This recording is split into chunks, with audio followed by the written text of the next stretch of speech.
This is Treks to Nowhere.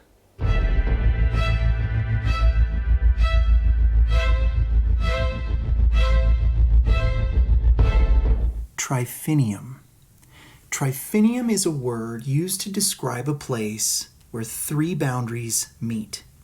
So here in the United States, there actually exists a multitude of such trifinia, namely at places where three states come together at a point. Now, more colloquially, these places are known as tri-state points, and in total, there are 62 precise locations where three states join at such points, including the one quad point at Four Corners here in the Southwest. Of those 62 locations, 38 exist on land, and many even have physical markers to indicate their precise locations and significance. The remaining 24 points exist in the middle of various lakes, streams, or rivers, and are therefore not only more difficult to visit, but typically lack any sort of precise location markers.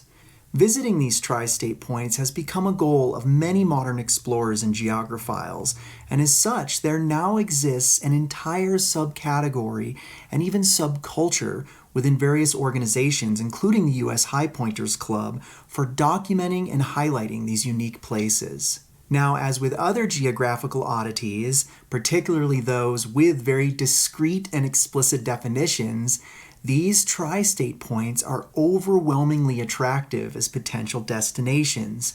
For those of us, myself included, that embrace the very mathematical and precision-based center of our left brains, checking such places off of a very well-defined list can be quite satisfying.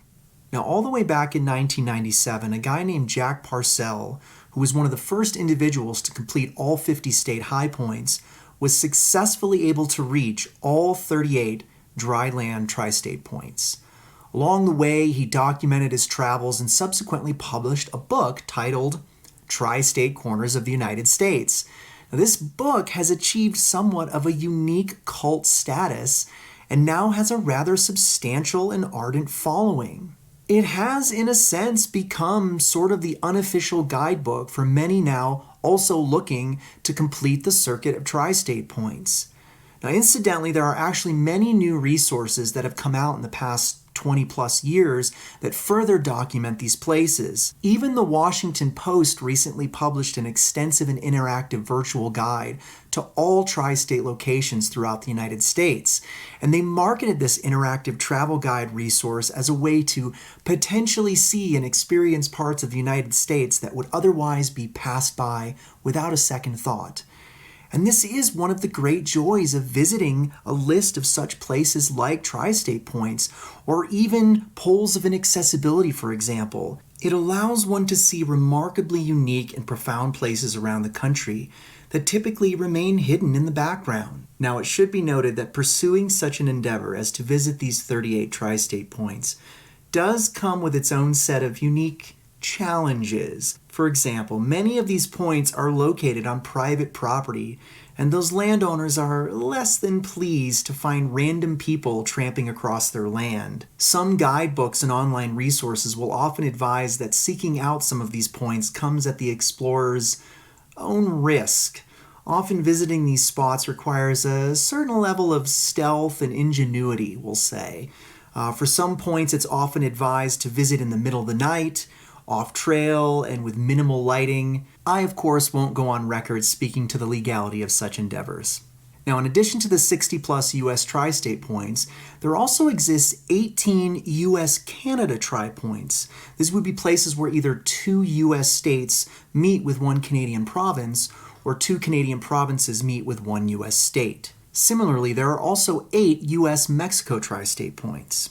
The aforementioned U.S. High Pointers Club does now officially recognize various accomplishments with regards to these points, and will even award certificates and patches to members who show documented proof of visits to each location.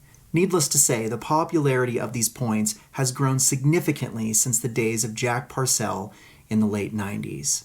Now, personally, I do have a certain level of fascination with these Trifinium points. For example, in the summer of 2016, I drove across the majority of the United States from Colorado back to Vermont. Now, I designed my route for this drive so that I would be able to tag several state high points along the way. This included Iowa, Minnesota, Wisconsin, and Michigan, as well as various U.S. geographic centers, which I'll talk about in a later episode. But as a side goal for this trip, I made a concerted effort to hit as many practical tri-state points along the way that I could, including the Colorado, Kansas-Nebraska tri-state point, as well as the Iowa, South Dakota, and Minnesota tri-state point. Now, I haven't kept entirely comprehensive records of which tri-state points I've visited up to this point, but I could likely tally them all up with just a few hours of research going back through my old photos. But I suspect I visited somewhere between maybe 15 and 20 in all of my travels. Now, while living in Vermont from 2015 to 2019, I did manage to make a couple of trips to explicitly visit tri-state points, simply because those points were so accessible. These included the New York, Connecticut, Massachusetts tri-state point, the New York, Massachusetts, Vermont tri-state point, and the Connecticut, Massachusetts, Rhode Island tri-state point. Now, incidentally, it was while living in Vermont that a particular Trifinium point caught my attention as a truly unique and obscure location, and one that would ultimately make for an absolutely memorable and ideal trek to nowhere.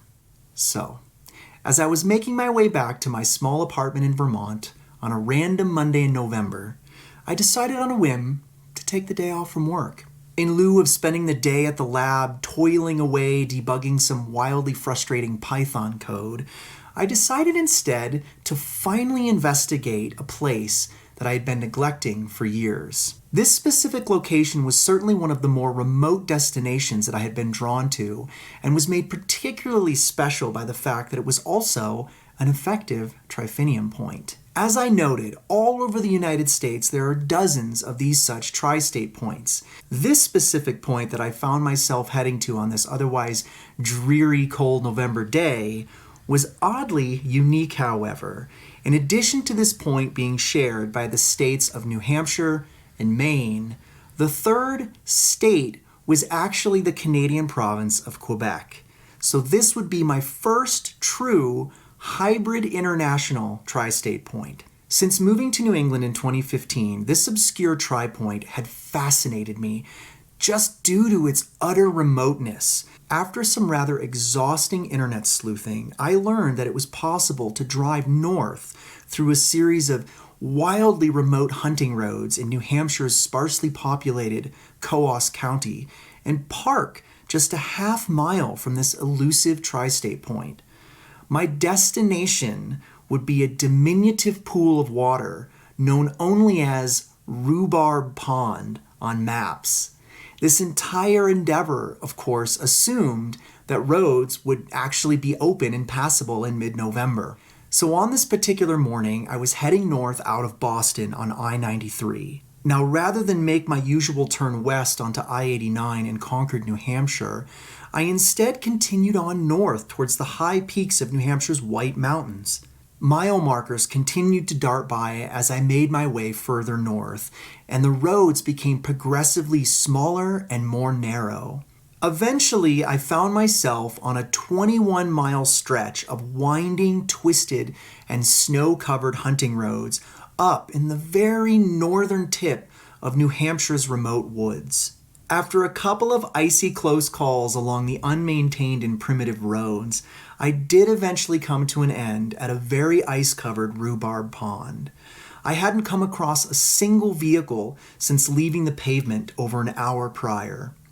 I was all alone, less than a mile from the Canadian border, and without any phone signal. This place just felt remote, eerily remote.